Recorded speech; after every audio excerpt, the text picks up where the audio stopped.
ওয়ালাকাদ কাররামনা বানি আদম, বনি আদমকে আমি আল্লাহ বানিয়েছি সম্মানিত। এদের সম্মান আমি আল্লাহ বাড়িয়ে দিয়েছি। এখানে আল্লাহ কিন্তু মুসলমানের নাম দেয়নি, মুমিনের নাম দেয়নি যে তাদের সম্মান আমি বাড়িয়ে দিয়েছি, না। পৃথিবীতে যারা বনি আদম সন্তান তাদেরই মর্যাদা আল্লাহ বাড়িয়ে দিয়েছেন। বলেন সুবহানাল্লাহ। এখানে যে জাতির লোক নামটা আমি বারবার বলছি এই কারণে, কারণ যেখানে এসেছি দেখেন দেবিদ্বার নাম শুনলেই বোঝা যাচ্ছে এখানে অন্য ধর্মের লোক আছে, যদি এখন মনে হয় কমে গেছে। আমার ভাইরা, এখানে যারা এসেছেন সবাইকে নিয়ে আল্লাহর দরবারে শুকরিয়া জানাচ্ছি, যিনি আমাদেরকে মানুষ বানিয়ে সম্মান বৃদ্ধি করে দিয়েছেন। অথচ এই মানুষের সম্মান নিয়েই এতদিন পর্যন্ত সিনেমেনে খেলা হচ্ছিল। সবচাইতে বেশি বাংলাদেশে মানুষের সম্মান মর্যাদা নিয়ে সিনেমেনে খেলা হয়েছে বেশি। কি কথা বলেন? আল্লাহ নিজে সম্মান দিলেন আর আপনি সম্মান নষ্ট করেন। এজন্য কোন জালেম যদি ক্ষমতায় বসে তাহলে তার প্রথম দফা দুইটা কাজ করে, সে প্রথমে সেই দুইটা কাজ করবে। ইন্নাল মুলুকা ইযা দাখালু ক্বরিয়াতান আফসাদুহা ওয়া জাআলু আ'ইজ্জাতা আহলিহা আযিল্লা ওয়া কাযালিকা ইয়াফআলুন। সূরা নমলের 34 নম্বর আয়াতে আল্লাহ বলেন, এই কথাটা বিলকিস রানীর। কার? বিলকিস রানী সাবা, এই শহরের রানী ছিল, সে প্রধান সামগ্রী সম্রাজ্ঞী ছিল। সে ডাক দিয়ে বলেছে, দেখো মন্ত্রী পরিষদের লোকেরা, এ আমার সভাসদ বর্গ শোনো, কোন জালিম যদি এলাকায় প্রবেশ করে তাহলে দুইটা কাজ প্রথমে করে। এক নম্বরে ইদা দাখালু ক্বরিয়াতান আফসাদুহা, সেখানে সে বিশৃঙ্খলা তৈরি করে। দুই নম্বরে ওয়াজআলু আ'ইজ্জাতা আহলিহা আযিল্লা, ওই দেশে যারা সম্মানিত মানুষ আছে তাদের অসম্মান করে, অপমান করে, অপদস্থ করে। আপনি দেখেন 8 সাল থেকে শুরু করে এই 24 সাল পর্যন্ত বিশৃঙ্খলার কোনো শেষ আছে? সেই শুরু করেছে 2008 থেকে 24 পর্যন্ত কতগুলো বিশৃঙ্খল ঘটনা ঘটিয়েছে। 57 জন অফিসার মারা থেকে শুরু করে, হেফাজত থেকে শুরু করে 24-এ 2742 32 জন মানুষ হত্যা করা, সবগুলো বিশৃঙ্খল ঘটনা। এগুলো তৈরি করে করে মানুষের ভেতরে আতঙ্ক তৈরি করে রাখে। 2 নম্বরে সম্মানিত মানুষদের দ্বারা অসম্মান করে। বাংলাদেশে সর্বজন বিদিত সম্মানিত মানুষ আলেমরা। কথা বলে না কেন? শহীদ আল্লামা দেলাওয়ার হোসাইন সাইদি রহমতুল্লাহ আলাই তার ভেতরে একজন। এটা মানেন তো আপনি না? শয়তানও মানে, শয়তান পর্যন্ত মানে, বিশ্বাস করে না। লোকটা ভালো ছিল। আমি দেখেছি কারারক্ষীদের ভেতরে যেগুলো অমুসলিম, এনারা ওনার দায়িত্ব পালন করত। আমার সময় এসে তাদেরকে আমি পেয়েছিলাম। মাঝে মাঝে রাতের বেলা ডেকে তুলে আমারে গল্প শোনাতো কারারক্ষী। হুজুর, মানুষের ভেতরে এত ধৈর্য ভগবান দেয়। ভগবান মানে মানে ও তো আর আল্লাহ বলবে না। দেবদুলাল নাম, দেবদুলাল নাম শুনে বোঝা যাচ্ছে না কোন ধর্মের। এসে বলতো মাঝে মাঝে আমারে ডেকে, একটা মিল হয়ে গিয়েছিল আমার সাথে। এরপরে সুব্রত বালা, অসিত কুমার। আমাদের ভাগ্যে শুধু হিন্দু পড়তো, আর মুসলমান আমাদের দিত না। আমার আর মামুনুল হককে দিত যা পাহারায় সব হিন্দু। কি আপনার মুসলমান নেই? এতগুলো কারারক্ষী। বলছে না, আমাদের ভাগ্যে পড়েন আপনারা। ও, তোমাদের বেছে বেছে দেয়।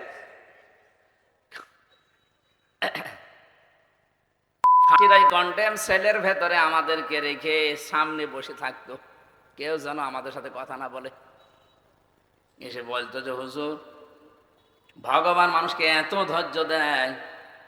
আমরা সাইদি সাহেবের পাহারাও দিয়েছিলাম আপনার মতো, দেখেছি যে লোকটার ভেতরে ধৈর্য কি। 13টা বছর দুনিয়ার জীবনে শুধু একটা ঘরেই কাটিয়ে দিয়ে গেল, কোনদিন বিরক্ত হয়নি। আমি একটু বিরক্ত হয়ে যেতাম, ছোট মানুষ তো, কারণ আমিও যোগাযোগ বিচ্ছিন্ন ছিলাম। তারপরও মাওলানা মামুনুল হক ভাই আমার সাথে ছিল, আমি অনেক সাপোর্ট পেয়েছি লোকটার। শুকরিয়া লোকটার প্রতি আমি ঋণী তার কাছে। আল্লাহ তাকে হায়াতে তাজ্জেবা সিহাতে কুল্লিয়া দান করুন। আপনাদের পাশের জেলা এটা কুমিল্লা না? কুমিল্লার একটা সন্তান ছিল মুফতি আমিনী সাহেবের জামাই মাওলানা সাখাওয়াত হোসেন রাজি হাফিজাহুল্লাহ, ভালো ভালো আলেম একজন, মার্জিত মানুষ। উনিও আমার পাশের ছেলে ছিল, অনেকদিন ছিল লোকটা। এই যে মানুষগুলোর আমরা ধৈর্য দেখলাম, আপনার ভেতরে মাঝে মাঝে আমরা অস্থিরতা দেখি কেন? আমি মনে ওই মানে তো আমি এখনো যেতে পারিনি। কোথায় আল্লামা দেলাওয়ার হোসাইন সাইদি আর কোথায় হামজা, তার পশমের সমান হতে পেরেছি আমি। আপনি আমার ভেতরে ওনারে খোঁজেন। যাই হোক, যে সম্মানিত মানুষদেরকে যারা অসম্মান করে, অপমান করে, এটা জালেমের 2 নাম্বার কাজ। বাংলাদেশে যে 2টা কথা বললাম কোরআন দিয়ে, 2টাই অলরেডি ঘটিয়েছে। কথা বলেন না কেন? তার মানে এরা জালেম। কোরআনের কাছে জিজ্ঞাসা করলেই পাওয়া গেল, আর দরকার নেই। এই জন্য এই কাজগুলো যদি সামনে কেউ করেন, আপনিও কিন্তু কিয়ামতের দিন আল্লাহর মামলার আসামি হয়ে উঠবেন। কারণ জালেম যারা, তারা হামজার মামলার আসামি না, ওরা সরাসরি আল্লাহর মামলার আসামি। এদেশে 1628টা চেয়ার ছিল। এই 15.5 বছরে যারা এই চেয়ারগুলোতে ছিলেন, যারা তাদের সহযোগী ছিলেন, প্রত্যেকেই আল্লাহর মামলার আসামি। আপনি শব্দটা খেয়াল করেছেন? ইন্নামাস সাবিলু আলাল্লাযিনা ইয়াজলিমুনা নাস। অবশ্যই আমি আল্লাহ মামলা দেব তাদের বিরুদ্ধে যারা মানুষ হয়ে মানুষের উপরে জুলুম করে। ইন্নাহু লা ইফলিহুজ জালিমুন। জালেমরা কখনো সফল হচ্ছে না, হবেও না। ইফলিহু এটা মজারে, বর্তমান ভবিষ্যৎ, প্রেজেন্ট ফিউচার। এই জন্য আগামীতে কেউ যদি আসেন চেয়ারে, যদি জুলুম করেন এবং জুলুম করার চিন্তা ভাবনা থাকে, আপনি কিন্তু সফল হতে পারবেন না। কারণ মাজলুমের চোখের পানি শুধু পড়তে দেরি, আরো সে চলে যায়। যদিও এটা একটা দুর্বল পয়েন্ট, তারপরও আমি শিক্ষার জন্য বলছি। তাবারিতে পেয়েছি, তাফসিরে তাবারি। এই যে সাদ্দাদের নাম শোনেননি? আমি শিক্ষার, আমি বলছি কিন্তু দুর্বল, এটা পয়েন্টটা দুর্বল, এর সনদও দুর্বল। আমি শিক্ষার জন্য বলছি। কয়েক মিনিট এদিকে আসেন তো আপনারা। এই যে ইফলিহুজ জালিমুন, বহু বচন দিলেন আল্লাহ। ইফলিহু মজারে, বর্তমান ভবিষ্যৎ, প্রেজেন্ট ফিউচার। জালেমরা সফল হচ্ছে না, হবেও না, এবং তাদের কোনো স্বপ্ন সাদ আল্লাহ শেষ পর্যন্ত আর পূরণ করতে দেয় না। এই লোকটার কাছে ওই জামানার নবী হুদ আলাইহিস সালাম দাওয়াত নিয়ে গেছে। ও নবীর কথাগুলো শোনার পরে ডাক দিয়েছে, তোমার বানানো, আল্লাহর বানানো জান্নাত আমার লাগবে না, আমি নিজে বেহেশত বানাবো। তুমি শুধু আমারে আইটেম দাও, এর বর্ণনা বলো, আমি এইভাবে জান্নাত নিজে বানিয়ে নিজে থাকবো। উনি বর্ণনা দিলেন জান্নাতের, যে জান্নাতের পাথর হবে এক একটা, ইট হবে স্বর্ণের, রূপার। বলছে ঠিক আছে। যতগুলো প্রদেশের দায়িত্বে এসেছিল সব প্রদেশকে খবর দিয়েছে যে আমার স্বর্ণ লাগবে, যেখানে যা পাও পাঠাও, আমি জান্নাত বানাবো। 22 বছর ধরে একাধারে জান্নাত মন মতো বানিয়েছে। যতটুকু এরিয়া নেওয়া যায়, বিশাল এরিয়া নিয়ে সে তৈরি করেছে জান্নাতের বিশাল। শুধু জান্নাত এতটুকুই শেষ করে দেয়নি, এখানে যেহেতু হুর গেলমান লাগবে, যুবক আর যুবতীদেরকে এনে এনে ঘরের ভেতরে রেখে দিয়েছে। এটা হুর গেলমান। পেয়াদারা সেখানে যা স্বর্ণ পায়, রূপা পায়, নিয়ে আসে। এক বিধবা মেয়ে লোকের 1 টুকরা স্বর্ণ ছিল, ওইটাই তার সম্বল। এরা যে বলছে দাও ওইটা, বলে না এটা নেবেন না, এটাই আমার জীবনের শেষ সম্বল, আমার স্বামী মারা গেছে, বাবা মাও নেই, আমি অসহায় মানুষ। বলে না, বাদশার স্বপ্ন সাত পূরণ করা হবে, জান্নাত বানাতে হবে, দিয়ে দাও তাড়াতাড়ি। জোর করে কেড়ে নিয়েছে। মেয়েটা মাটির সাথে গড়াগড়ি দিয়ে বরদুয়া দিয়েছিল, মালিক আমার শেষ সম্বলটুকু যে জালেম কেড়ে নিল, তার স্বপ্ন তুমি পূরণ করতে দিও না। মাজলুম যদি সত্যি কোনো কিছু বলে, ওটা কিন্তু সঙ্গে সঙ্গে আরো সে চলে যায়। কি এটা যে চলে যায়, আপনাকে কি দেখানো লাগবে? ওই যে ছোট হুজুর যেটা ছিল না, মাদানি, ও আমার সাথে 2 মাস ছিল আমার ঘরে। মাঝে মাঝে আমারে বলতো, হামজা ভাই, আমারে নিয়ে যে হাউ আঙ্কেল, এই লোকটা রাত 12:30টার পরে ওই যে হাতির ছিলে 2 পাশের রাস্তা বন্ধ করে দিয়ে আমারে পুরো উলঙ্গ করেছে। একটা অর্ধ উলঙ্গ মেয়ে লোক নিয়ে এসে আমার সাথে দাঁড় করিয়ে সিগারেট হাতে দিয়ে কাঁধের উপরে হাত তুলে দিয়েছে। আমি যতটুকু মানুষ, ওর কাঁধ কি, হ্যাঁ একেবারে ছোট, এই যে এই পর্যন্ত আমার। ছবি তুলতেছে। আমি এক এসআইকে জিজ্ঞাসা করলাম, ভাই আপনারা যা করছেন এটা হারুন স্যার জানে না? মানে উনি করাচ্ছে। বলে এত অসহায় লাগছিল নিজেকে, শেষ পর্যন্ত বরদোয়া করলাম, আল্লাহ যে অসহায় অবস্থায় আছে, আমি একটা মাজলুম, তুমি তো দেখতে পাচ্ছ, মেহেরবানি করে এটা তুমি তার জীবনও দেখিও। আল্লাহ ঠিক দেখিয়েছে, জীবদ্দশায় কয় ইঞ্চি, এই যে বরদোয়া যে কাজে লাগে।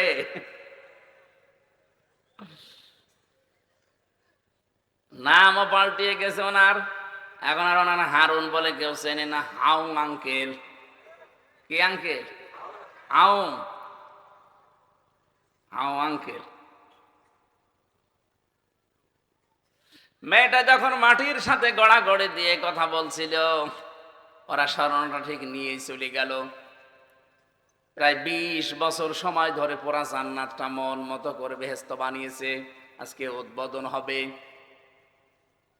কেউ যেন এখানে আশপাশে উদ্বোধনের আগে আসতে না পারে সেরকম সিকিউরিটি দেওয়া, কড়া নিরাপত্তা চলছে। বাদশা প্রবেশ করবে, মেন গেটে এসে দেখে একজন ফকির বসে আছে। এই, কে তুমি? এখানে একটা পিপিলিকা আসার পর্যন্ত সেরকম জায়গা আমরা রাখি নাই, তুমি আসলে কোত্থেকে? ফকির মানুষ।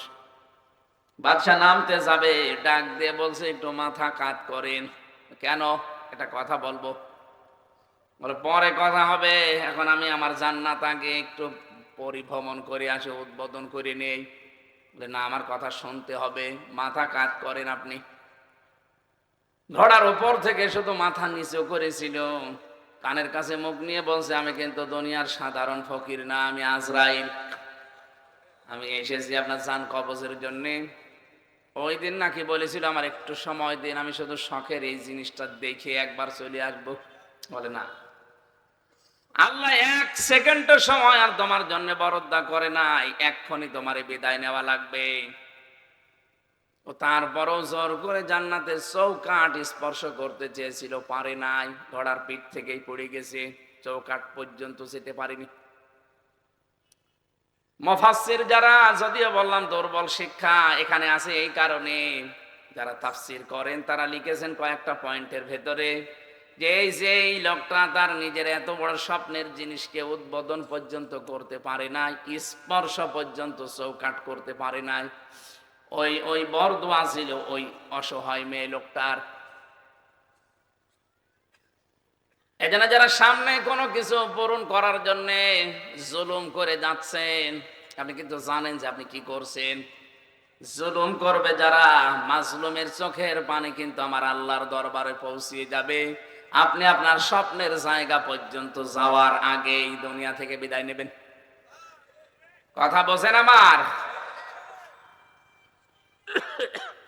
জালেমরা সফল হচ্ছে না, হবেও না, এটা সম্ভব না। তাহলে কোরআনের আয়াত কি হবে? এই জন্য আমরা চাই আপনারা মাজলুম, আমরাও মাজলুম। আগামীতে এই দেশটা গড়ার জন্য সবার ভূমিকা দরকার, কেউ যেন জালেমের ভূমিকায় অবতীর্ণ না হয়। কথা বলেন ঠিক কিনা? তাহলে যে আশা নিয়ে দেশটা স্বাধীন হয়েছিল, ওই আশা কিন্তু মাঠে মারা যাবে। আমরা চাচ্ছি এ দেশটা স্বস্তি, শান্তি, নিরাপত্তায় ভরে যাক। একটা যুবতী মেয়ে লোক টেকনাফ থেকে তো দিলে পর্যন্ত যাবে, কেউ তার দিকে তাকাবে না, এরকম একটা দেশ আমরা চাই। কথা বলুন। দরুদ আর সালাম পাঠ করার পরেই আমরা শুরু করছি যে আয়াত থেকে পড়েছি সূরা নমল। নমল মানে মৌমাছি, হয়েছে? নমল মানে পিপিলিকা, নাহাল মানে মৌমাছি। নাহাল আর নমল একরকম শুনতে লাগে তো। 63টা আয়াত আছে, এর ভেতরে 7টা রুকু আছে, মক্কায় নাজিল হয়েছে মাত্র একটা আয়াত আমরা পড়েছি, 15 নম্বর আয়াত। এখান থেকে আমরা বাস্তবতার সাথে মিলিয়ে তাফসীর আকারে কিছু কথা শুনতে চাই ইনশাআল্লাহ। জবান খুলে কোরআনের এই আয়াতটা একটু পড়েন। আউযু বিল্লাহি মিনাশ শাইতানির রাজিম। বিসমিল্লাহির রহমানির রহিম। ওয়ালাকাদ আতাইনা দাউদা ওয়া সুলাইমানা ইলমা। আল্লাহ পাক বলেন, অবশ্যই আমি দাউদ এবং সুলাইমানকে জ্ঞান দিয়েছিলাম। আল্লাহ এতটুকু বলে শেষ করে দিতে পারতেন। শব্দটা শুরুই করলেন তিনি শক্ত একটা বিষয় দিয়ে।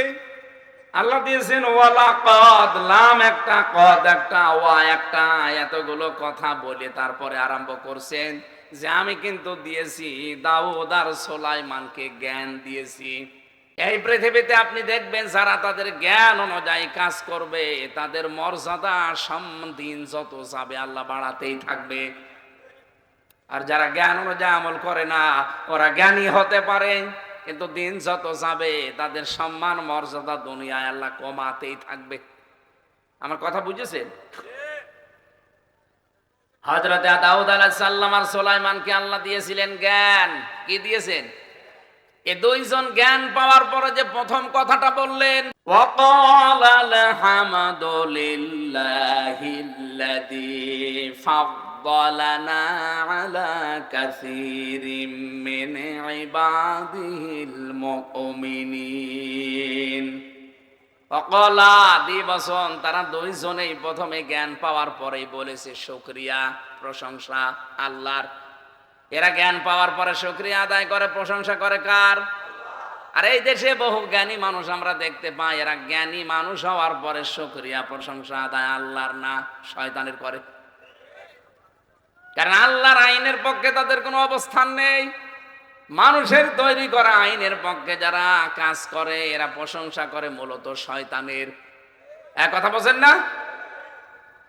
জ্ঞানী মানুষ যারা এরা তো প্রশংসা করবে আমার আল্লাহর। আলহামদুলিল্লাহিল্লাযী আনজালা আলা আবদিহিল কিতাবা ওয়া লাম ইয়াজআল লাহু ইওয়াজা। প্রশংসা তো আল্লাহর এই কারণে, কারণ তিনি তার বান্দার প্রতি এমন কিতাব দিয়েছেন যে কিতাবে কোনো বাঁকা কথা নেই। সুবহানাল্লাহ বলতে পারেন না? সুতরাং জ্ঞান যদি কেউ পায়, আসমানের জ্ঞান যদি কেউ পায়, তার প্রথম নাম্বারে কাজ হবে নবীদের মতো। নবীরা কি করলেন? প্রশংসা করলেন আল্লাহর। কিভাবে? আল্লাহ পাক বলেন ফাদ্দালানা আলা কাসীরিম মিন ইবাদিহিল মুমিনিন। তারা দুইজনেই বলেছে মাবুদ আমাদেরকে তুমি তামাম পৃথিবীর মুমিনদের উপর একটা আলাদা সম্মান তুমি দিয়েছো, এই জন্য তোমার প্রশংসা শুকরিয়া আমরা আদায় করছি এই জ্ঞানের কারণে। এখানে শব্দটা আমি দেখেছি তাফসীরের ভেতরে মিন ইবাদিহিল মুমিনিন, তোমার মুমিন বান্দাদের ভেতরেও তুমি আলাদা ভাবে আমাদেরকে সম্মান দিলে, এমনকি তুমি আমাদেরকে মুমিন বানালে।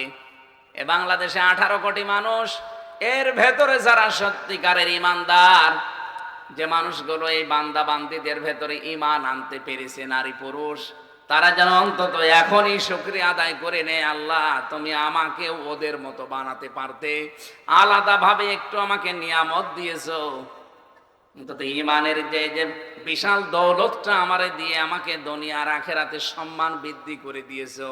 পৃথিবীতে হয়তো অনেকে ঈমানের কদর না বোঝার কারণে আমার উল্টাপাল্টা কথা বলে, তো ঈমানের মর্যাদা দাম কি এটা তো আমি এখন টের পাচ্ছি। এখন আমার প্রশ্ন হচ্ছে তিনি কেন আল্লাহর বান্দাদের কথা না বলে মিন ইবাদিহিল মুমিনিন বললেন? যে মুমিন বান্দাদের থেকে তুমি আমাদেরকে আলাদা ভাবে একটা ফজল দিলে, অনুগ্রহ দিলে। এই যে ফাদ্দালানা, তুমি আমাদেরকে ফজল দিয়েছো, আমাদের মর্যাদা সম্মান বাড়িয়ে দিয়েছো, এই মর্যাদা কি? তাফসীরে মুফাসসির বলেন 1 নাম্বার মর্যাদা এই দুইজন নবীকে আমার আল্লাহ দিয়েছিলেন কিন্তু রাষ্ট্র ক্ষমতা। কথা বলেন? রাষ্ট্র ক্ষমতা এটা একটা আলাদা মর্যাদার প্রতীক। আজ যারা অনেক মানুষ এই ধারণায়, যে কয়েকদিন আগের কথা বললাম, যারা বলছে এরা ধর্ম ব্যবসায়ী, এরা ধার্মিক না, এরা ওয়াজের ময়দানে, তাফসীরের ময়দানে কত রাজনীতির কথা বলে। আরে ভাই, আপনি কি বোঝেন? আজকে সকালবেলা একজন বক্তব্য অলরেডি দিয়েছে যে কোরআনে কারিমে কোনো রাজনৈতিক কথা নেই, ইতি অমোক। আরে ভাই, আপনি জানেন কোরআনে কি আছে না আছে? আপনি জানেন? আপনি কি কোরআনে পড়েছেন কোনোদিন? কোরআন কিভাবে লিখতে হয় আপনি জানেন? কোরআনের অর্থ কি জানেন? আপনি যা আন্দাজে এক ফতোয়া দিয়ে দিলেন। আলা তাকফু মা লাইসা লাকা বিহি ইলমুন, যে বিষয়ে তোর জ্ঞান নেই মুখ খুলবি না। কে বলছেন? বলেন বলেন। যে বিষয়ে তোমার জানা নেই এই বিষয়ে কথা বলবা না। আর বাংলাদেশের রোগ হচ্ছে যেটা জানে না ওইটা বেশি করে বলে। আপনি কি জন্য বলতে যাচ্ছেন যে কোরআনে রাজনৈতিক কোনো কথা নেই, আলেমরা বানিয়ে বলছে? কেন বলেন? আপনি আপনি জানেন কোরআন কি? আপনি আমার কাছে বসেন, আমি কোরআনের ওপরে অনার্স মাস্টার্স করেছি। এর ভেতরে 903 জায়গায় ডাইরেক্ট রাজনীতির কথা আছে, 903 জায়গায়। আর আপনি বলে এক জায়গায়ও খুঁজে পান না, এইটাও তো রাজনৈতিক কথা। আলা ফাদ্দালানা, তুমি যে আমাদেরকে রহম দিলে, ফজল দিলে, অনুগ্রহ দিলে, এই ফজলের ব্যাখ্যা করা আছে। যত তাফসীর দেখবেন, দেখেন সব মুফাসসির ফজলের ব্যাখ্যায় লিখেছেন রাষ্ট্র ক্ষমতা। কারণ এটা একটা নিয়ামত, এটা না থাকলে আল্লাহর অনেক বিধান পালন করা সম্ভব হয় না। এই কথা বোঝেন? আজকে সকালবেলা একটা হাদিসের ব্যাখ্যা পড়ছিলাম, মান কারাল কোরআনা ফাস্তাজহারাহু, যে ব্যক্তি কোরআন পড়ে আর কোরআনকে এজহার করার চেষ্টা করে। এজহার মানে অনেকে মনে করেন এজহার মানে স্পষ্ট করা। এই যে কারি সাহেব বসে আছে, ওনারাও এজহার পড়ায়, এদগাম এজহার ইকফা ইখলাব পড়ায় না? এজহার মানে কি শুধুমাত্র স্পষ্ট করা? আপনি আধুনিক ব্যাখ্যাগুলো নিয়ে আসেন। এজহার মানে কায়েম করা, এজহার মানে বিজয় করা। তাহলে কোরআন শুধু পড়লেই হবে না, কোরআনকে বিজয় করার জন্য চেষ্টা চালাতে হবে। আর এটা তো করবে ফেরেশতারা। বলেন, আপনি কিসের কোরআন পড়েন? কেউ যদি কোরআন পড়তেই চায়, মান করাল কোরআনা, কোরআন যদি কেউ পড়তে চায়, তার 4টা শর্ত তাকে মানা লাগবে। 1 নম্বরে শুদ্ধ করে পড়বে, 2 নম্বরে বুঝবে, 3 নম্বরে নিজে মানবে যতটুকু বুঝেছে, 4 নম্বরে মানুষকে যেন মানতে পারে সেই ব্যবস্থা করে দেবে। আরে ভাই, আমরা তো ওইটাই চাই। আমি নিজে যতটুকু শুদ্ধ করে পড়েছি, বুঝেছি, আমি মানি কম বেশি, কিন্তু আমি নিজে পারবো না, আমি মানুষকে মানাতে চাই। কারণ পুরা মানব জাতি যদি না মানে আমার দেশের মানুষ, তাহলে আমিও কয়দিন পরে আর ওই বিধানটা মানতে পারবো না। এই জন্য পরের শব্দে আছে ফাহাল্লা হালালাহু ওয়া হারামা হারামাহু। কোরআন যদি বিজয় হয়ে যায়, তাহলে হালালকে হালাল জেনে মানতে পারবেন, হারামকে হারাম জেনে ছেড়ে দিতে পারবেন। এদেশে আজ 53 বছর কোরআন বিজয় নেই, এই জন্য হালালকে হালাল জেনে আমরা মানতেও পারি না, হারামকে হারাম জানার পরও ছেড়ে দিতে পারি না। বলেন তো, এ কথা ঠিক আছে কিনা? এদেশে হালালকে হালাল জানার পরও আমরা মানতে পেরেছি না? অনেক জায়গা আছে মানতে পারি না। এমনকি হারামকে হারাম জানার পরেও আমরা অনেকে ছেড়ে দিতে পারি না, কারণ কোরআন বিজয় নিয়ে। এই কারণে কোরআন যদি বিজয় থাকে, আপনি বাধ্য হবেন হালালকে হালাল জেনে মেনে নিতে, আর হারামকে হারাম জেনে আপনাকে মানতে বাধ্য করা হবে। মানবেন না? মানে অনেক মানুষকে এই জন্যই তো ভয় দেখানো হচ্ছে, ইসলাম যদি চলে আসে তাহলে কিন্তু হাত কেটে দেবে। আরে ভাই, আপনি কি চোর নাকি যে আপনার হাত কাটা হবে? যারা চোর তাদের নাই ভয় লাগতে পারে, তার মানে আপনি চুরি করবেন এই ভয়ে আছেন। মেয়েদেরকে তারা বিভিন্ন কায়দায় বোঝাচ্ছে যে এরা ধর্মের নামে রাজনীতি করে, ধর্ম ব্যবসা করে, এদের কথা মানবেন না। ইসলাম আসলে কিন্তু আপনারা ঘরবন্দি হয়ে যাবেন। আমির জামাত পোড়াটা উল্টিয়ে দিয়েছে, উনি ঘোষণায় দিয়ে দিয়েছে ইসলাম যদি দেশে আসে সব চাইতে বেশি নিরাপদে থাকবে মেয়েরা। আর মেয়েরা এখন বিশ্বাসও করছে, কারণ তারা দেখতে পাচ্ছে যে আপনারা তাদের খালি ভোগ করার চেষ্টায় আছেন। আর সম্মান মর্যাদা যদি দিতে চায় দেশে, ইসলাম তাদেরকে দিতে পারে। আমাদের আদি পিতা হযরত আদম আলাইহিস সালাম তাকে আল্লাহ সরাসরি ওই জায়গায় মেয়েদেরকে মর্যাদা সম্মান জান্নাতের ভেতর থেকে দেওয়া আরম্ভ করেছে। অকুলনা ইয়া আদাম উসকুন আনতা ওয়া যাওজুকাল জান্নাতা ওয়া কুলা মিনহা রাগাদান হাইসু শি'তুমা ওয়া লা তাকরাবা হাযিহিশ শাজারাতা ফাতাকুনা মিনাজ জালিমিন। বলেন আল্লাহু আকবার। রব্বুল আলামিন বলেন, হে পৃথিবীর মানুষেরা সাবধান। আদম নবীর এই ঘটনাটা আল্লাহ আমাদের শোনাচ্ছেন কেন? এখানে শিক্ষা আছে। আদম আলাইহিস সালামকে বললেন, তোমার স্ত্রী এটা নিয়ে চলে যাও জান্নাতে, সাবধান, যা ইচ্ছা খাবে, যা ইচ্ছা ধরবে, কিন্তু ওই গাছটার কাছে যাবে না। প্রশ্ন আসতে পারে, হযরত আদমকে আল্লাহ বিয়ে দেওয়ার পরেই নিয়ে গেলেন জান্নাতে, হযরত আদম আলাইহিস সালাম আর হাওয়া বিয়ে হওয়ার পরে তারা গেলেন তাদের বাড়িতে, কারণ জান্নাত আদম আলাইহিস সালামের বাড়ি আর আমাদের বাবার বাড়ি। কথা বলে না কেন? এখান থেকে একটা মাসলা বের হয়, বিয়ে করার পরে আপনাকে কিন্তু বউ নিয়ে বাবার বাড়ি যাওয়া লাগবে। অথচ আমরা অনেকেই ঘর জামাই থেকে যাই, নাকি এলাকায় ঘর জামাই সিস্টেম নেই। বউ বিয়ে করে নিয়ে যাও নিজের বাড়িতে, কি করবা ওখানে? আল্লাহ প্রথম শব্দটায় ওদের অধিকার কিভাবে দিয়েছেন এই শব্দের দিকে খেয়াল করেন ভাই। অকুলা, আংতা অকুলা দেয়নি, একবারে কোলা দিয়ে বচন দিয়েছেন। রব্বুল আলামিন বলেন, হে নবী আদম, স্ত্রীকে নিয়ে বাড়িতে যাও, কিন্তু সাবধান, নিজে যেভাবে খাবে, নিজে যেভাবে পরবে, ওই মানের খাবার, ওই মানের পোশাক স্ত্রীকে দেওয়া লাগবে। এই জন্য মাঝখানে আল্লাহ আংতাটা আর দেয়নি। এর চাইতে অধিকার আপনাদের আবার কে দেবে?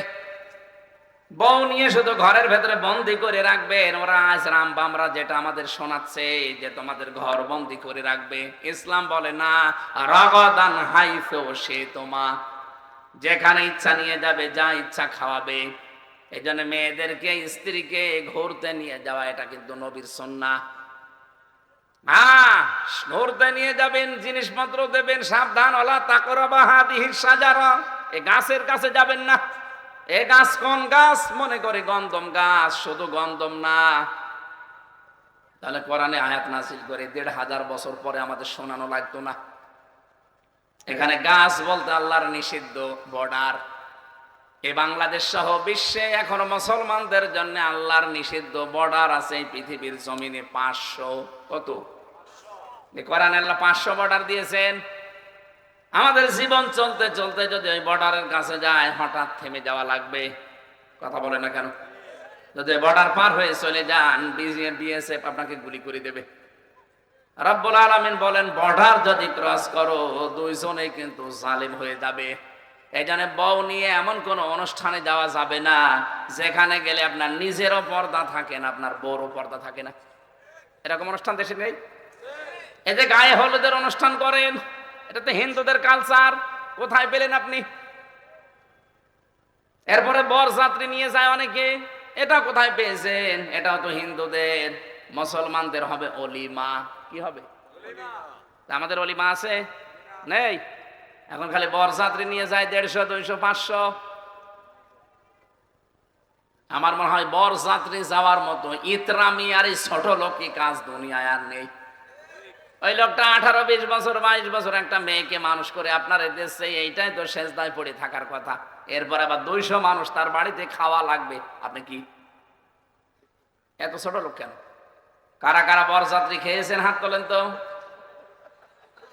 ছোট লোক না, আর যাবেন না ভাই, সামনে এটা আর যাওয়া যাবে না। যাবেন, বিয়ে করলে সামর্থ্য থাকলে অলিমা করবেন। অলিমা করেছেন কারা হাত তোলেন তো। একজন। আপনার আবার কিসের অলিমা? আপনাকে বিয়ে সামনে করবেন না করেছেন?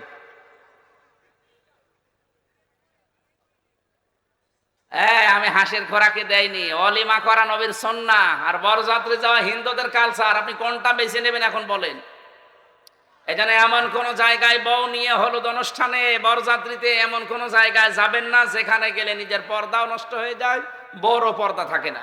তাহলে আপনি জালেম হয়ে যাবেন। মেয়েদের কত মর্যাদা দিলেন আল্লাহ, একবারে কোলা দিয়ে কত অধিকার দিলেন। আর ওরা এখন বোঝাচ্ছে যে ইসলাম আসলে তোমাদের ঘর বন্দি করে ফেলবে, বাইরে যেতে পারবা না। কয়েকদিন আগে সিনেমা জগতের একজন নাকি বলেছে যে হ্যাঁ, ইসলাম যদি চলে আসে, জামাত ইসলাম, তাহলে আমি এই যে সিনেমা করেছিলাম ওই টাকা এখনো পাইনি, যে টাকা কি করবো, ওই টাকা আমি পাবো কি করে? ওরে শয়তান, কোন দিকে ওর মন!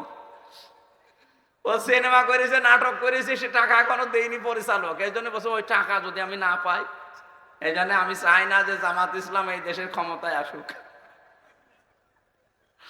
আপনি সিনেমা না, আপনার যা ভাল লাগে করবেন, কিন্তু ইসলামের ভেতরে থাকা লাগবে।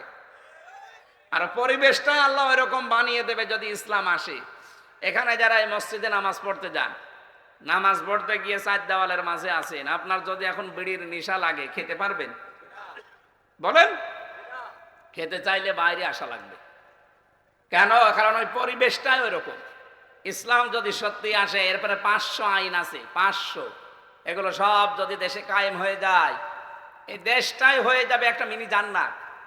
আপনার মনেও চাইবে না যে একটু ডাল খাই, একটু লাল পানি খাই, একটু বিড়ি খাই, এরকম নাপাক জিনিস আপনার মনেই আসবে না, কারণ পুরাটাই হয়ে যাবে মসজিদের মতো পরিবেশ। আমরা এটা চাই না। এই জন্য উল্টা পাল্টা ধারণা না করে যারা কথা দিচ্ছে, এতদিন তো যারা দিয়েছে শুনলেন, দেখলেন একটাও মেলে না। এখন যারা দেয়, আপনি অন্তত একটু আল্লাহর কোরআনে আইনটা একটু মেনে দেখেন।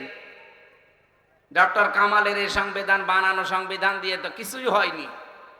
আল্লাহর কোরআনে আল্লাহ সংবিধান দিয়েছেন, সূরা ফুরকান 77টা আয়াত আছে, 73টা ধারা আছে এই সূরার ভেতরে। এই ধারাগুলো যদি বাংলাদেশে কায়েম হয়ে যায় না, যে বাংলাদেশে তাম দুনিয়ার ভেতরে একটা মিনি জান্নাত হিসেবে আমরা দেখতে পাবো। আর হবে আমার আশা, কারণ কোরআনের পাখি আল্লামা সাইদি রহমতুল্লাহ আলাইহি যেই কয়টা স্বপ্নের কথা তিনি বলেছেন, একটা স্বপ্ন আল্লাহ মিথ্যা করেনি, সবগুলো দেখিয়েছে। বলেছিল জালেমরা ইঁদুরের গর্ত পাবে না, ঠিক পাইনি। এক কথা বলেন না কেন?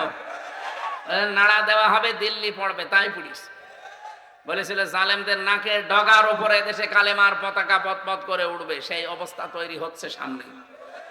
লন্ডনে একবার বলেছিল তামাম দুনিয়ায় সর্বপ্রথম কোরআনের 100% রাজ কায়েম হবে বাংলাদেশে, ইনশাআল্লাহ হবে। কারণ আল্লাহ তার নায়েবে রাসূলদের স্বপ্ন মিথ্যা করবে না। রাসূলের স্বপ্ন যেমন মিথ্যা হয়নি, রাসূলের নায়েবের স্বপ্ন মিথ্যা হবে না ইনশাআল্লাহ। এটা আমরা দেখব, তারপর আল্লাহ তুমি মরণ দিও, বলেন আমিন। মুমিনিন দিয়েছেন, এজন্য রাষ্ট্র ক্ষমতা এটা যেহেতু আল্লাহর নিয়ামত, এটা যদি আমরা আসতে চাই, আপনি বাধা না দিয়ে আর ওয়েলকাম জানান। আপনি যদি মোকাবেলা করতে চান, তাহলে আমার চরিত্রের সাথে মোকাবেলা করেন। আপনার চরিত্র তো রাত 12টার পরে ঠিক মতো পাটিতে মা পড়ে না।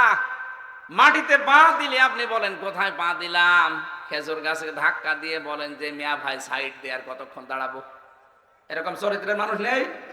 আপনি আমাদের চরিত্রের সাথে মোকাবেলা করেন তো। আপনি নিজের বউ থাকতে হোটেলে রাত কাটান, আপনার যৌবন আপনি বিক্রি করে দেন, আমার সাথে আপনি মিলান, আমার চরিত্রের সাথে আপনি মিলিয়ে তারপরে মোকাবেলা করেন। শুধু উল্টা পাল্টা দোষ আমার নামে চালিয়ে দেন কোন কারণে? আমি কথা বলছি যা একেবারে নির্ভেজাল টাটকা কথা বলছি। ফাদ্দল আমার ব্যাখ্যা যেটা পড়েছি সেটা বলছি, কেউ যেন উল্টা পাল্টা ধারণা করবেন না। আলেমরা এখন মেম্বার হবে, আলেমরা চেয়ারম্যান হবে, আলেমরা মেয়র হবে, আলেমরা উপজেলা চেয়ারম্যান হবে, আলেমরা এমপি হবে, আলেমরা মন্ত্রী হবে, আলেমরা প্রধানমন্ত্রী হবে। বলেন, এটা আল্লাহর একটা অনুগ্রহ। আল্লাহ পাক যেহেতু আমাদেরকে দিচ্ছেন এবং দেবেন, এই জন্য আমরা শুকরিয়া আদায় করছি। যারা জ্ঞানী মানুষ তারা আল্লাহ পাক এরপরে জানিয়েছেন ওয়ারিসা সুলাইমান দাউদ ওয়া ক্বালা ইয়া আইয়ুহান নাস। সুলাইমান হচ্ছে দাউদ নবীর উত্তরাধিকারী। তিনি ডাক দিয়েছিলেন মানব মণ্ডলীকে, হে মানব জাতি, উল্লিমনা মানতিকাত তায়রি, আল্লাহ আমাকে পাখির ভাষা শিখিয়েছেন। এই যে পাখির ভাষা শিখিয়েছেন, এটা যেন অহংকার চলে না আসে। এই জন্যে হযরতে সুলাইমান পরবর্তী শব্দে তিনি বলেছেন, ইন্না হাযা লাহুয়াল ফাদলুল মুবিন, অবশ্যই এটা আমার আল্লাহর পক্ষ থেকে একটা দয়া। সুবহানাল্লাহ বলতে পারেন?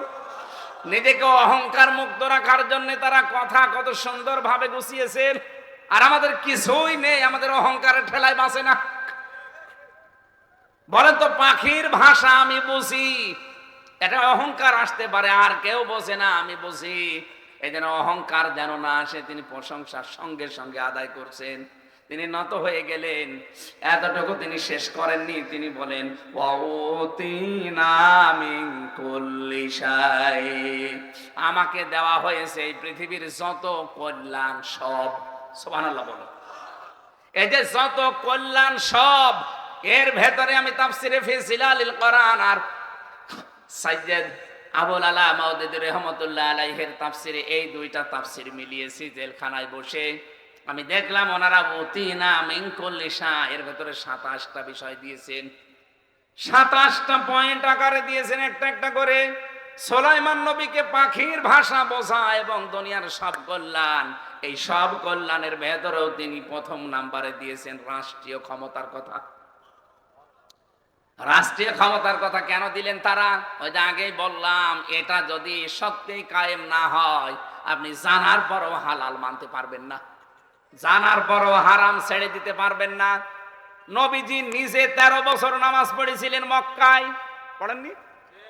কিন্তু মূর্তি সামনে নিয়ে 360টা মূর্তি ছিল সামনে। কাবা ঘরের ভেতরে মূর্তি ছিল না? উনি যে 13 বছর নামাজ পড়েছিলেন মক্কার জমিনে, না পড়েননি? মূর্তি সামনে নিয়ে নামাজ পড়লো কি করে? বলেন, মূর্তি সামনে নিয়ে নামাজ হয়? নবী নিজে নামাজ পড়ছেন, মূর্তি একটা মূর্তিও তো সরাতে পারেন নাই। আগস্টের 5 তারিখের আগের মতো ছিল নবী, একটা মূর্তিও ভাঙতে পারেন নাই। কি আগস্টের 5-এর পরে আর বলা লাগে নাই, একটাও আর রাখা লাগে নাই, সবই উল্টিয়ে গেছে গণেশ। তাহলে নবীজি নিজে 360টা মূর্তি কাবা শরীফের ভেতরে কাফেররা ঢুকিয়েছে, একটাও ফেলে দিতে পারেননি। ফেলে দিয়েছিলেন মদিনায় যাওয়ার পরে, রাষ্ট্র ক্ষমতা হাতে নিয়ে নিজে আসলেন। এবার এসে বললেন আলীকে যে সব ভেঙে ভেঙে ফেলে দাও। আমি কি বানিয়ে বলছি? বলেন বলেন। সবগুলো যখন ফেলে দিলেন, তখন তিনি কোরআনের আয়াত পড়ে শোনালেন, আকুল জাল হক ওয়া যাহাকাল বাতিল ইন্নাল বাতিলা কানা যাহুকা। বলেন আল্লাহু আকবার। আমার মনে হয় ওই সময় আমাদের দেশেও এসে গেছে। এখন 13টা বছর আমরা মূর্তি 15.5 বছর সরাতে পারি নাই। যত সরাতে চেষ্টা করেছি তত হাইকোর্টে পর্যন্ত দিয়েছে। যেটা সরায় সেটা ডবল হয়। কুষ্টিয়ার ওইটা ভাঙা হয়েছিল যেই দিন, ও আল্লাহ, তারপরে দেখলাম এমন শক্ত করে বানিয়েছে, ওই শয়তানকে এবার 5 তারিখে ভাঙতে গিয়ে মানুষের হাত ভেঙে গেছে, এত শক্ত। শেষে বেগও নিয়ে এসে ভেঙেছে। ভেঙে করবেন কি, একটা ভাঙলে 10টা বানাবে, অথচ এখন একটা না, মাথার ওপরে সেইটাও এখন খুলে ফেলে দিচ্ছে জনগণ। হযরতে সুলাইমান নবী আলাইহিস সালামকে আল্লাহ যতগুলো নিয়ামত দিয়েছিলেন, আমার নবী যেহেতু 13 বছর তিনি নামাজ পড়েছিলেন মূর্তির সামনে নিয়ে, পরবর্তীতে রাষ্ট্র ক্ষমতা পাওয়ার পরে সবগুলো ভেঙে ফেললেন। তার মানে প্রশ্ন আসতে পারে, এই দেশে আমাদের অনেক বিষয় আছে যেটা আমরা বাধ্য মানতে পারছি না, ক্ষমতা নেই তাই। কথা বলেন না কেন? এই যে সুদ ভিত্তিক অর্থনীতি, ব্যাংকিং ব্যবস্থা, আপনি ওয়াজ করেই বন্ধ করতে পারবেন ব্যাংক থেকে সুদ। এই যে সোনালী, রূপালী, চৈতালি যত ব্যাংক আছে, জীবনেও আপনি ওয়াজ করে পারবেন না। এটা বন্ধ করার জন্য আইন লাগবে। কথা বলে না কেন? আর আইন পাশ করা হয় সংসদে। কোথায়? এই জন্যে তো আমরা চাচ্ছি 300 জন এমপির ভেতরে 151 জন মানুষ যদি এই শহীদ ভাইয়ের মতো কোরআনে কারিম বুকে নিয়ে যেতে পারে, আর ওখানে যে যদি সুদের বিরুদ্ধে, ঘুষের বিরুদ্ধে, জেনার বিরুদ্ধে এই আইনগুলো যদি পাশ হয়ে যায়, ওনাকে আপনি একটা ভোট দেবেন, একটা ভোটে আপনি 18 কোটি মানুষের সওয়াব পেয়ে যাবেন। কারণ সারা দেশে তখন এই আইনটা জারি হয়ে যাবে, অথচ উনি হাত তুলেছিল মাত্র একা। এরকম 300 জন মানুষ ওখানে বসবে, সেখানে মাত্র একজন। আমি জানি জালেমরা এটা বোঝার পরে, মোনাফিকরা বোঝার পরে আমার নামও কালকে গালি দেবে। কেউ শুরু করিস, আরে ভাই আমি আপনাকে বাঁচাতে চাই। আপনি তো ওই জায়গায় পৌঁছিয়ে মদের আইন পাশ করবেন, জেনার আইন পাশ করবেন, কিন্তু এই মানুষগুলো জীবনেও মদের আইন, জেনার আইন, বাবার আইন পাশ করবে না। এরা পাশ করলে নামাজের আইন পাশ করবে। যাই স্পিকার বলবে যে নামাজ চান কারা কারা, 300 জনের ভেতরে 151 জন যদি এরকম মানুষ বলে হ্যাঁ আমরা চাই, জয়যুক্ত হয়ে যাবে। পরের দিন আর নামাজের ওয়াজ করা লাগবে না, এমনি নামাজ কায়েম হয়ে যাবে। জাকাতের কথা যদি বলে হ্যাঁ জয়যুক্ত হয়ে যায়, তাহলে জাকাত ভিত্তিক অর্থনীতি দেশ থেকে কায়েম হলে সুদের যত মায়ের সাথে জেনা করার গুনাহ আছে সব ছাঁটিয়ে বিদায় করা হবে। এদেশে আজ অনেকেই আমরা কিন্তু নামাজও পড়ি, মায়ের সাথে জেনাও করি। কি এই যে আপনি টাকা ছেড়ে রাখেন, 1000 টাকা দিলে মাসে মাসে 200 টাকা বেশি দেয় না? এলাকায় এগুলো নেই?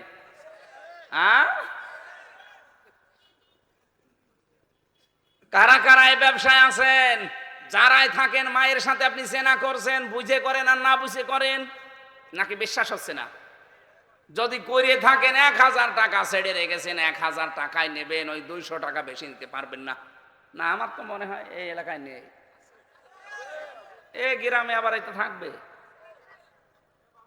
যদি কেউ করিয়ে থাকেন, বাড়ি যাওয়ার আগেই নিয়ত করে যান যে আমি ছেড়ে দেব। কারা কারা ছেড়ে দিতে পারবেন হাত তোলেন তো। ওই তো আছে তো মনে হচ্ছে, আমি তো মনে করছিলাম না মনে হয় সেটারই করছে। তো বহু মানুষ আছে, দাঁড়িয়েলা মানুষ, আপনি টাকা ছেড়ে দিয়ে গেছেন। কি করেন, কি কয় টাকা ছাড়া আছে আপনার?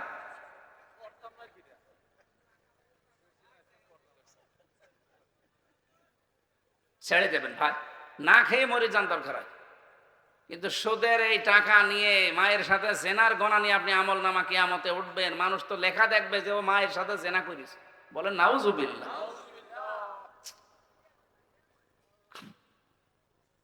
এই জন্য এই যে ফাদ্দালানা, ফাদ্দালানা শব্দের ব্যাখ্যার উতিনা মিনকুল্লি শাই এই শব্দের ব্যাখ্যা একই। হযরত সুলাইমান নবী বলেন আমাকে যত নিয়ামত আল্লাহ দিয়েছেন তার ভেতরে 1 নম্বরে আমাকে রাষ্ট্র ক্ষমতা আল্লাহ দিয়েছেন। শুধুমাত্র এই দুনিয়ায় বাংলাদেশের মতো জায়গা না, তামাম দুনিয়া আল্লাহ আমাকে চালানোর ব্যবস্থা করেছেন। ওয়া হুশিরা লিসুলাইমানা জুনুদুহু মিনাল জিন্নি ওয়াল ইনসি ওয়াত তায়রি ফাহুম ইউসাউন। আমি যখন হাজির করতাম, সুলাইমান নবী যখন কোনো জায়গায় বের হবেন, বিশাল মানুষের, জিনের আর পাখিদের কাতার কাতার বদ্ধ করে তিনি বের হতেন। হাত্তা ইযা তাওয়া আলা ওয়াদিন নামলে, একটা পিপিলিকার উপত্যকার পাশ দিয়ে, পিপিলিকার ঘাটির পাশ দিয়ে যাচ্ছিলেন। হঠাৎ হযরত সুলাইমান লক্ষ্য করলেন ক্বালাত নামলাতুন, বলছে একজন পিপিলিকার সর্দার, ক্বালাত নামলাতু ইয়া আইয়ুহান নামলু দুখুলু মাসাকিনাকুম। তিনি দাঁড়িয়ে ঘোষণা দিচ্ছে, হে আমার জাতি, সুলাইমান নবী আসতেছে। লা ইয়াহতিমান্নাকুম সুলাইমান ওয়া জুনুদুহু ওয়া হুম লা ইয়াশউরুন। সৈন্যবাহিনী নিয়ে আসতেছে, হয়তো তাদের অজ্ঞাত সারে পায়ের নিচে পিষ্ট হয়ে মরে যেতে পারো, তাড়াতাড়ি করে নিজের গর্তে প্রবেশ করো। প্রশ্ন আসতে পারে, একটা পিপিলিকা, এই যে পিপিলিকার নামে আল্লাহ সূরা দিয়েছেন এই কারণেই, সে তার জাতিকে সতর্ক করেছে যে বিপদ আসতেছে সামনে, তাড়াতাড়ি লুকিয়ে পড়ো। আল্লাহ এত কথা, এই কথাটা এত ভালোবেসে, এত ভালো লেগেছিল আল্লাহর কাছে, রব্বুল আলামিন তার নামে পুরো একটা সূরা 63টা আয়াত বিশিষ্ট নাজিল করে দিলেন। সুতরাং কেউ যদি নেতা হতে চায়, সামনে নেতৃত্ব দিতে চায়, তার জীবনের প্রথম টার্গেট হওয়া লাগবে আমি জাতিকে বাঁচাতে চাই। কিন্তু আমরা এমন নেতা পাচ্ছি তারা জাতিকে বাঁচানো দূরের কথা, আরো জাতিকে ধ্বংস করার লাইনে আছে। আপনি দেখেন 15.5 বছরে যারা নেতৃত্ব দিয়েছে, শিক্ষা ব্যবস্থা ধ্বংস করে ফেলেছে, অর্থনীতি ধ্বংস করে ফেলেছে। এই কথা বলছে না কেন? আপনি দেখেন কোন বিভাগে যাবেন, বিচার ব্যবস্থা ধ্বংস করে ফেলেছে, আইন আদালত ধ্বংস করে ফেলেছে, প্রশাসন ধ্বংস করে ফেলেছে। অথচ জাতির যারা নেতৃত্ব দেবে তাদের প্রধান কাজ হবে জাতিকে বাঁচানো, যাতে যেন অন্তত ডাল খর না হয়, বাবা খর না হয়, লাল পানি খর না হয়। বাঁচাতে হবে জাতিকে, জীবনটাই দিয়ে দিতে হবে দরকার হয়। লাল পিপিলিকা বড় যেটা ওইটা দাঁড়িয়ে মাজা নিজের ঠ্যাঙ্গের ওপরে পায়ের ওপরে ভর দিয়ে দাঁড়িয়ে ঘোষণা দিচ্ছে, ইয়া আইয়ুহান্নাম লুদখুলু মাসাকিনাকুম, তাড়াতাড়ি ঘরে ঢোকো। আজ বাংলার জাতি, এই বাংলাদেশে যারা নেতৃত্ব দিচ্ছে এই নেতাগুলো যদি আমাদের জাতিকে এইভাবে জান প্রাণ দিয়ে আগলিয়ে রাখতো না, বাবার কাছে যেতে দেব না। অথচ নেতাদের দেখলাম সব বাবা খোর আর বাবার ব্যবসা করে। কক্সবাজারের বদি সাহেব বাবা সম্রাট, দরবেশের মতো মানুষ কত রকমের উল্টা পাল্টা ব্যবসা করেছে, ৩৬,০০০ কোটি টাকা মারিং কাটিং করেছে। আপনাদের পাশে আল্লাহর ওলি এখন সব স্বীকার করছে, জাতিকে ধ্বংস করে দিয়েছেন। সবচাইতে বেশি ধ্বংস হয়েছে শিক্ষা ব্যবস্থাটা। কি করেছেন আপনি বলেন তো? একটা জাতিকে মুশরিক বানাতে যা যা করা লাগে আপনি সব করে ফেলেছিলেন। আল্লাহ আমাদেরকে হাতে ধরে বাঁচিয়েছে। এখন যারা সামনে আসতেছেন, আমরা চাই এই জাতিকে যদি বাঁচাতে চান শিক্ষা ব্যবস্থায় আল্লাহর কোরআনটা দেন, তাতে জাতিকে বাঁচানো যাবে না। ধর্ম উপদেষ্টা যিনি ডক্টর আফামা খালিদ সাহেব হাফিজাহুল্লাহ, উনি চেষ্টা চালাচ্ছে 1 থেকে মাস্টার্স পর্যন্ত অন্তত মুসলমান যেহেতু এদেশে 96%, 1 থেকে মাস্টার্স পর্যন্ত 100 মার্কের কোরআন আমরা কম্পালসারি চাই। এক কথা বলেন না কেন? আরে ভাই, এটা না দিতে পারলে আপনার সামনের যে সন্তান, আপনি প্রজন্মকে ঠিক রাখতে পারবেন না। আকাশ সংস্কৃতির নামে ভারতের পিন আপ করা পত্রিকাগুলো দিয়ে যেভাবে গ্রাস করা আরম্ভ করেছে, আপনি টিকে থাকতে পারবেন না। 3টা বছর আপনাদের ছেলে মেয়েদেরকে যেখানেই পড়ান না কেন আগে কোরআনের শিক্ষা দেবেন। নুরানি মাদ্রাসায় হোক, ক্যাডেট মাদ্রাসায় হোক, মক্তবে হোক, 3 বছর আগে তাকে এইটার আলোর সাথে সম্পৃক্ত করাবেন। তাহলে 2টা গ্যারান্টি আপনি পেয়ে যান, কোনদিন আপনার এই সন্তান নেশাখোর হবে না। কত মানুষকে পেয়েছিলাম রিমান্ডে, BCS cadre, SP, ASP, ADC, এগুলো সবই তো বিসিএস ক্যাডার। কিন্তু তাদের মুখের ভাষা আর তাদের যে ব্যবহার, শয়তানও অত নিচে নামে না। আমার মতো মানুষকে যেভাবে গালি দিয়েছে, আমার গালিগুলো জীবন আমার মুখে আসবে না। অথচ সবগুলো বাংলাদেশের সর্বোচ্চ বিদ্যাপীঠ, ঢাকা বিশ্ববিদ্যালয় থেকে অনার্স মাস্টার্স করা, সব পিএই করা, বিসিএস করা। নাই তো এসপি হতে পারতো না, এসপি হতে পারতো না। কিন্তু তাদের মুখের ভাষাটা ওই পর্যায়ে, কারণ তাদের কাছে এই আলোটা নেই। এই 10 দিন রিমান্ডে কমপক্ষে 30-এর উপরে আমি অফিসার পেয়েছিলাম। শুধু একজন মানুষকে আমি একটু হালকা ভালো ব্যবহার পেয়েছি, বাকি 29টায় সব শয়তানের চাইতে খারাপ। ওই একটা লোককে আমি জানি না, ওনার চেহারা আমার মনে আছে। উনি এসে শুধু আলেমদের একটু সম্মান দেখিয়েছে যে ভাই ধৈর্য ধরেন। আমার ঘরের ভেতরে মাটির নিচে নিয়ে বলতো যে ভাই ধৈর্য ধরেন, এতটুকু। আর বাকি যারা এসেছে মা মাতালি তুলে আমার বউ পর্যন্ত তুলে নিয়ে আসবে, এই ঘোষণা দিয়েছিল। আর বাকি যে অত্যাচার গুলো তো আছে, আমার নিজের সামনে আমি দেখেছি, কারো নখ তুলে নিয়েছে, এই হাতের নখ, পায়ের নখ সবগুলো তুলে নিয়েছে। আমার রিমান্ডে যখন পিটাচ্ছিল ওই সময় বলেছে যে আমরা কিন্তু দেলাওয়ারকে এইভাবে লাফতিয়েছি। তার আছে নাই, তার গরম করে দেলাওয়ার ভাইয়ের লজ্জাস্থানের ভেতরে ঢুকিয়েছে।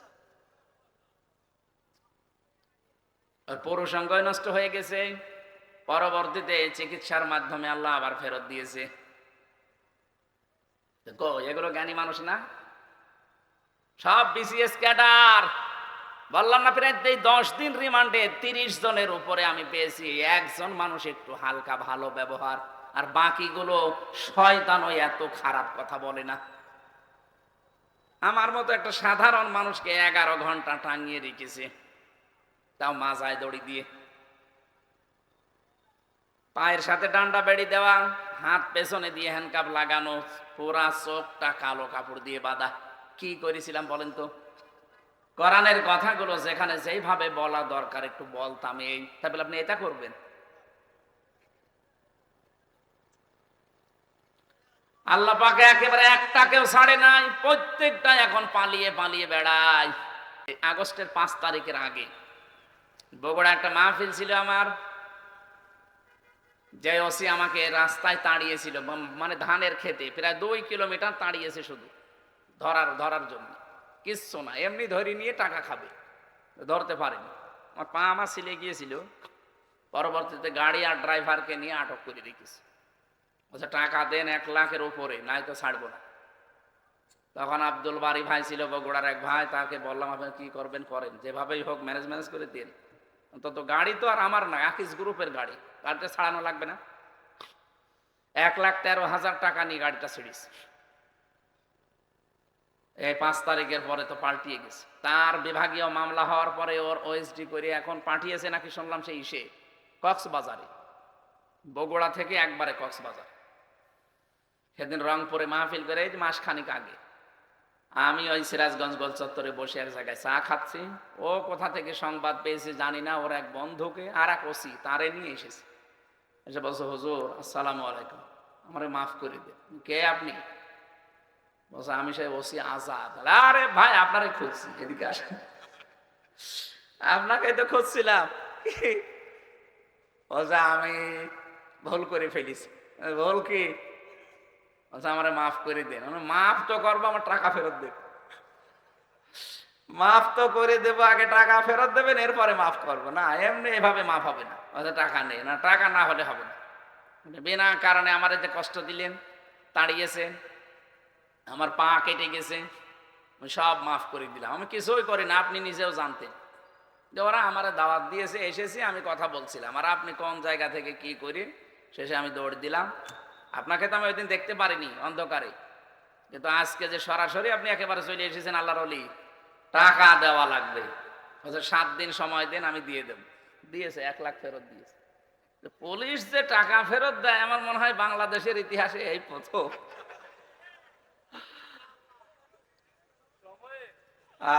ওর চাকরি চলে গেছি শুনলাম, একেবারে 5 আটা গোলাম ছিল। কি ব্যবহার এদের! মানুষ এত নিচে নামে, এরা বলে বিসিএস ক্যাডার হয়। এই জন্য বলছে আপনার ছেলেকে আপনি 3টা বছর, মেয়েকে 3টা বছরের সাথে রাখেন, ও জীবনেও কোনোদিন নেশা করবে না, আর বড় হলে আপনাকে বৃদ্ধাশ্রমে রেখে আসবে না। কে কথা বলে না কেন?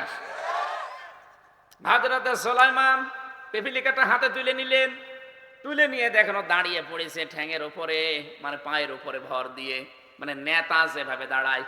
হযরত সুলাইমান দেখার পরে তিনি হেসে ফেললেন, ফাতাবাসসামা দাহিকাম মিন কাওলিহা ওয়া ক্বালা রাব্বি আউযি'নি আন আশকুরা নি'মাতাকাল্লাতী আন'আমতা আলাইয়া ওয়া আলা ওয়ালিদাইয়া ওয়া আন আ'মালা সালিহান তারদাহু ওয়া আদখিলনি বিরহমাতিকা ফি ইবাদিকাস সালিহিন। বলেন আল্লাহু আকবার।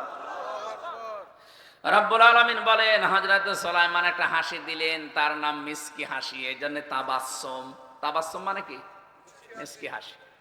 তিনি মিসকি হাসি দিয়ে বলেন, রব্বুল আলামিন কি বলে পিপিলিকা তার জাতিকে বাঁচানোর জন্য নিজের জীবন দিয়ে হলেও সে পাহারা দিচ্ছে, আর আমি কি? তুমি আমাকে বিশাল সাম্রাজ্যের মালিক বানিয়েছো, বাদশা বানিয়ে দিয়েছো। আল্লাহ তাআলা তুমি আজকে থেকে আমাকে কয়েকটা কাজ করার সুযোগ দাও। 1 নম্বরে আউযি'নি আন আশকুরা নি'মাতাকাল্লাতী আন'আমতা আলাইয়া, আমি যেন তোমার নিয়ামতের শুকরিয়া আদায় করতে পারি। হযরত সুলাইমান প্রথম বললেন আমি যেন তোমার নিয়ামতের শুকরিয়া আদায় করতে পারি। দ্বিতীয় নম্বর বলেছিলেন ওয়া আলা ওয়ালিদাইয়া, আর আমার মা বাবার শুকরিয়া আদায় করতে পারি। এবার আসেন প্রশ্নে, ওরা কোরআন শরীফের ভেতরে যেখানে আপনি শুকরিয়া আদায়ের কথা দেখবেন, সেখানে দেখবেন আল্লাহর কথা বলার পরেই মা বাবার কথা আছে। আনিশকুরলি ওয়ালি ওয়ালিদাইকা, আল্লাহর শুকরিয়া আদায় করো, মা বাবার শুকরিয়া আদায় করো। কারণ কি, এই পৃথিবীতে আল্লাহর পরে সবচাইতে বেশি আপনার জন্য শ্রম দিয়েছে আপনার মা আর বাবা।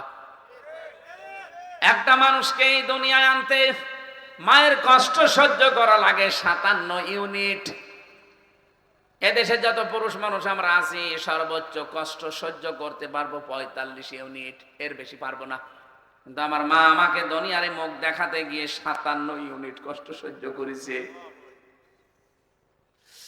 কিন্তু আফসোস, কত সন্তান আমরা এখানে আছি শুধু স্ত্রীর কারণে, শ্বশুর শাশুড়ির কারণে হাজারো পরিবারে মা বাবার সাথে খারাপ ব্যবহার করা হয়। এমনকি তাদেরকে আলাদা করে দেওয়া হয়, খোঁজ খবর নেওয়া হয় না, বৃদ্ধাশ্রম রেখে আসে। নাকি দেশে নেই? আমি সহ যারা সন্তান আছে, দুনিয়া একদিকে হয়ে যায়, যাক, দরকার হয় শ্বশুর শাশুড়ি, মা শ্বশুর শাশুড়ি, নিজের স্ত্রী, সন্তান আদি দুনিয়ার সম্পদ ক্ষমতা সব ছেড়ে দেওয়া কোনো ব্যাপার না। কিন্তু সাবধান, যে লোকটা 57 ইউনিট কষ্ট সহ্য করে দুনিয়ার মুখ তোমাকে দেখিয়েছে, এটাকে যেন ভুলে যেও না, তাহলে আল্লাহর আরশ পর্যন্ত কাঁপতে থাকবে। নবীজি বলেছেন, কোন সন্তান যখন মায়ের সাথে বাবার সাথে খারাপ ব্যবহার করে, তখন আরশ কাঁপে, খুঁটিগুলো কাঁপতে কাঁপতে কাঁপতে। আল্লাহ রাব্বুল আলামিন জিজ্ঞাসা করে, কি হয়েছে? রব্বুল আলামিন, তোমার এক বান্দা বাংলাদেশ নামক একটা দেশে, কুমিল্লা জেলার দেবিদ্বার থানায় হামলাপুরে তার সন্তানটা দেখলাম মা আর বাবার সাথে খারাপ আচরণ করেছে, মা মন খারাপ করিয়াছে। যতক্ষণ পর্যন্ত ওই সন্তান তার মা আর বাবার কাছে ক্ষমা না চাইবে, ততক্ষণে আরশ কাঁপা বন্ধ হবে না। কোথায় ধাক্কা লাগে দেখেছেন? নবীজি বলেন, এই যে আঙ্গুলের ভেতরে আঙ্গুল দিয়ে এভাবে চাপ দেয়, একটা আওয়াজ হয়েছে, একটু মট করিস, একটু ব্যথা পেয়েছি। আমার আচরণে যেন মা বাবা এরকম ব্যথাও না পায়। সম্মানিত মা বোন যারা এসেছেন, হাজারো মেয়ে লোক এখানে বসে আছেন, আমি জানি, মহিলা প্যান্ডেলে। সম্মানিত মা বোনদের আমি হাতে পায়ে ধরে বলছি, আমি আমাদের ভালোবাসি। আমি বাস্তবতা নিয়ে বলছি, হাজারো পুরুষ মানুষ আজ এই স্ত্রীর এই ঝামেলার কারণে মা বাবারে আলাদা করে নিজেও সহ্য করতে পারে না, শেষে মানসিক রোগী হয়ে যায়। এরকম সন্তান দেশে নেই? আপনি কি করবেন? আপনাকে তো বুদ্ধি দেওয়া হয় যে তাড়াতাড়ি আলাদা হয়ে যা, শ্বশুর শাশুড়িকে মানা করে দে, আলাদা করে দে, ওদের তাড়িয়ে দে, অন্য ছেলের ভেতরে দিয়ে দে, তুই আরামে থাকতে পারবি। কিসের আরাম আপনার? আপনি যা করছেন এইটাই তো আপনার ছেলে আপনার মেয়ে শিখবে। 2 বছর, 5 বছর, 10 বছর, 15, 20 বছর পরে ওইটাই আপনার উপরে ফেরত আসবে।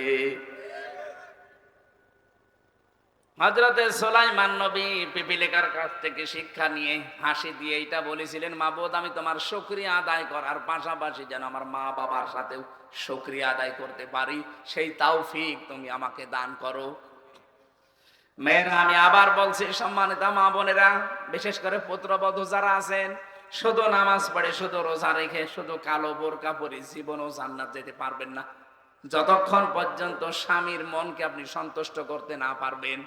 আর স্বামী সন্তুষ্ট অতক্ষণ হবে না যতক্ষণ আপনি স্বামীর মা বাবাকে নিজের মা বাবার মতো না ভাববেন। অনেক মহিলা আছে, কিছু হলেই মা বাবার নাম তুলে স্বামীকে খোঁটা দেয়। এই কথা বলছেন, তোমার মা বাবা আমার দেখা আছে, কি বলেন আপনি? হ্যাঁ, এখানে মা বাবা যারা আছেন তাদেরও কিন্তু স্যাক্রিফাইস করা দরকার, যে একটা নতুন মানুষ এসেছে আপনার পরিবারে, তার সব কিছু ছেড়ে দিয়ে মেয়েটা এসেছে, নিজের মেয়ের মতো আচরণ করা লাগবে। নিজের মেয়ের একটু ভুল হলেও তো মাফ করে দেন। আর তার যদি 5 চুন থেকে পান খসে, তখন আপনি বাড়িতে হরুস তরুস করেন। কিসের নামাজ পড়েন আপনি? এটা তো আপনার নামাজ। মানুষের মুআমালাত মুআশারাত যদি ঠিক না হয়, কিসের নামাজ পড়বে সে? একটা কুকুরকে পানি পান করিয়ে একজন বেশ্যা মহিলাকে আল্লাহ জান্নাত দিয়েছে, আর কুকুরকে, বিড়ালকে কষ্ট দেওয়ার কারণে একজন নেককার মহিলা নামেছিল নামাজি মহিলা, তাকে জাহান্নামে দিয়েছে। একটা কুকুরের সাথে আচরণে যদি জান্নাত জাহান্নামের ফয়সালা হয়, আপনি পুত্রবধূর সাথে যে আচরণ করেন এটার দ্বারা জান্নাত জাহান্নামের ফয়সালা হবে না? এই বিষয় 3 নম্বরে তিনি বলেছিলেন ওয়ান আমালা সালিহান তারদাহু, আল্লাহ এমন এমন ভালো কাজ করার তৌফিক দাও যার উপরে তুমি রাজি আছো। ওয়াদখিলনি বিরহমাতিকা, তোমার রহমতের ভেতরে আমাকে প্রবেশ করাও। ফি ইবাদিকা সালিহিন, তোমার বান্দা ইবাদতকারী যারা নেককার সালিহিন তাদের ভেতরে আমাকে শামিল করো। বলেন আমিন। সুলাইমান নবীর এই দোয়াটা আমাদের জীবনে যেন আল্লাহ কার্যকর করে দেন। আরো জোরে বলেন আমিন। বারাকাল্লাহু লানা ওয়া লাকুম ফিল কোরআনিল আযীম। আল্লাহুম্মা আমিন। রব্বিরহামহুমা কামা রাব্বায়ানি সাগীরা। আল্লাহুম্মা গফিরলি ওয়ারহামনি ওয়াহদিনি ওয়াআফিনি ওয়ারযুকনি ইয়া রাব্বাল আলামিন। সারাটা জীবন অপরাধ করে জীবনটা নষ্ট করে ফেলেছি। হাত উঠায় কথা বলবো ভয় করে, লজ্জা করে। রব্বুল আলামিন শয়তানের ধোঁকায় নফসের জালে পড়ে দুনিয়ার এই ফেরেবে পড়ে বহু অন্যায় আমরা করেছি, আমরা তো নিজেরা জানি। মাথা নিচু করেন, চক্ষু বন্ধ করেন, জীবনের অপরাধ গুলো স্মরণ করেন। আল্লাহ তাআলা সারা জীবনের অপরাধ যদি আমাদের শরীরে লেখা থাকতো, মানুষ আমাদেরকে কুকুরের মতো ঘৃণা করত। যেভাবে গোপন রেখে দিয়েছো কেউ জানে না, কিয়ামতের কঠিন ময়দানে তোমার সাত্তার নামের কারণে আমাদের গুনাহগুলো গোপন করে দিও আল্লাহ। আল্লাহ তাআলা কত মানুষ এই জমিনে শাহাদাতের মরণ পায়, কত মানুষ এই জমিনে দিন কায়েমের জন্য জীবনটা দিয়ে চলে যায়। কিয়ামতে দেখানোর মতো আমাদের কিচ্ছু নেই যে কি নিয়ে তোমার সামনে দাঁড়াবো। একটাই বুঝি আছে, তোমার নাম গাফফার। আল্লাহ নামের ওসিলায় আমাদের সবাইকে তুমি নিজ গুণে মাফ করে দিও। সুলাইমান নবী আলাইহিস সালামের জীবন থেকে যে কথাগুলো শুনেছি, আমাদের জীবনে এগুলো তুমি সেট করে দাও। এ বিশাল আয়োজনে তোমার যে যুবক বান্দাগুলো শ্রম দিয়েছে, আল্লাহ যুবকদেরকে আর কোনো অন্যায় কাজে ঠেলে দিও না। এদেরকে তুমি হযরতে ওমরের মতো বানিয়ে দাও। সম্মানিত মা বোনদেরকে খাদিজার মতো, আয়েশার মতো বানাও। দুনিয়ার জীবন যে ধোঁকা, এটা আমাদেরকে বোঝার তৌফিক দাও। কারো পেছনে থেকে যেন আমাদের আখিরাতটা আমরা ধ্বংস করে না ফেলি। এ মাহফিলের জন্য যারা শ্রম দিলেও, কষ্ট স্বীকার করলে, টাকা পয়সা দিলেও, আল্লাহদের টাকাগুলো ওসমানের সাথে মঞ্জুর করো। যত মানুষ এলাকায় কবরে আছে, কবরটা তুমি জান্নাত বানিয়ে দাও। মাহফিলের প্রধান অতিথি, সভাপতি, বিশেষ অতিথি, কত আলেম এখানে এসেছে, আলেমদেরকে তুমি আলেম হিসাবে মঞ্জুর করে নাও। আগামীর বাংলাদেশ আল্লাহ তুমি যাই হোক কোরআনের হাতে তুলে দাও। দেশীয় এবং আন্তর্জাতিক ষড়যন্ত্র আছে, আল্লাহুম্মা ইন্না নাজআলুকা ফি নুহুরিহিম ওয়া নাউযু বিকা মিন শুরুরিহিম। সব কিছুর মোকাবেলায় আমরা তোমাকে রাখলাম, তুমি যথেষ্ট হয়ে যাও। আকালু হাসবুনাল্লাহু ওয়া নি'মাল ওয়াকিল, নি'মাল মাওলা ওয়া নি'মান নাসির। লা ইলাহা ইল্লা আনতা সুবহানাকা ইন্নী কুনতু মিনাজ জালিমিন। রাব্বানা হাব লানা মিন আজওয়াজিনা ওয়া যুররিয়াতিনা কুররাতা আয়ুনি ওয়াজআলনা লিল মুত্তাকিনা ইমামা। আল্লাহ, আমরা যা বলেছি তুমি শুনতে পেয়েছো, দয়া করে তুমি কবুল করে নিয়েছো। আগামীতে অনুষ্ঠানটা কোরআনের প্রচারের জন্য আরো বিশাল আকারে তুমি কবুল করে নিও আল্লাহ।